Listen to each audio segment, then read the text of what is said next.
Alright folks, you guys want to take your dashboard out in one piece? Can be done.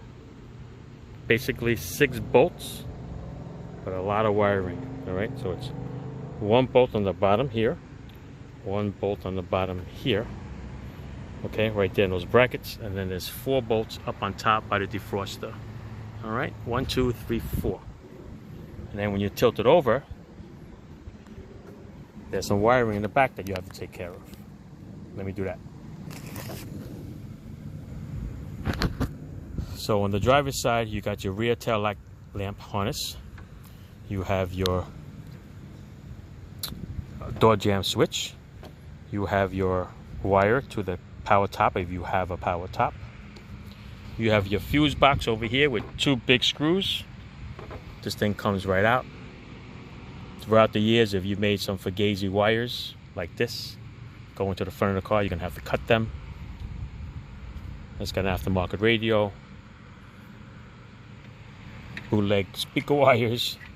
Okay, these are the screws. 1, 2, 3, 4.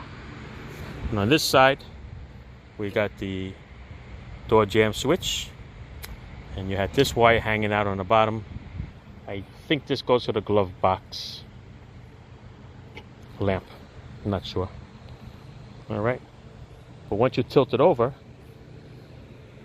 then you have a couple other things you have to do. All right, and I'll show you. But I definitely recommend taking the heater cables off the control, not off the box. That seems to be a pain in the butt. All right. All right, got the 4 bolts disconnected by the defroster. I loosened up the 2 on the sides, 1 here, 1 over there. The fuse box, of course, is disconnected. 2 wires to the brake pedal. I have a convertible top, so the wiring on the left side here with the tail light harness has to be disconnected. The 2 door jamb switches have to be disconnected. The brake release has a switch over there that has to be disconnected. What else? Steering column, I told you, came out. And that's it. If you bypassed these connectors like I did, you know, like it's all burnt out over here. I'm gonna have to cut those 2 wires that melted. Oh, the heater cables. Take the clips off, take the cables off. Those are good to go. I think the only thing left here is the speedometer after we tilt it back.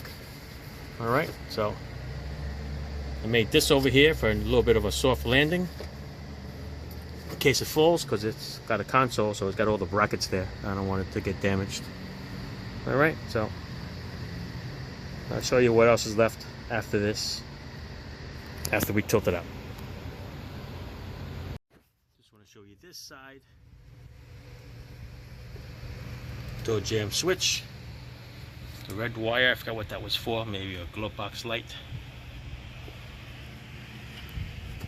And as you can see, the dash starts to fall out.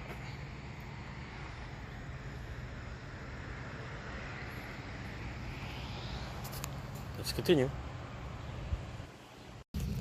Alright, here it is. Other than the speedometer cable, I had to wiggle it a little bit.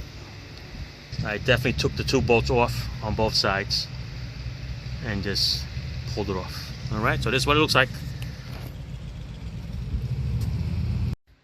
So I recommend disconnecting the heater cables off the heater controls, because you see how it's fits through here.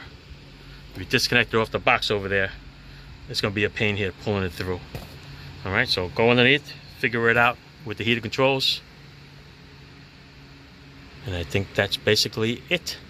All right, if you had installed some separate power wires like I did, I'm gonna have to cut them.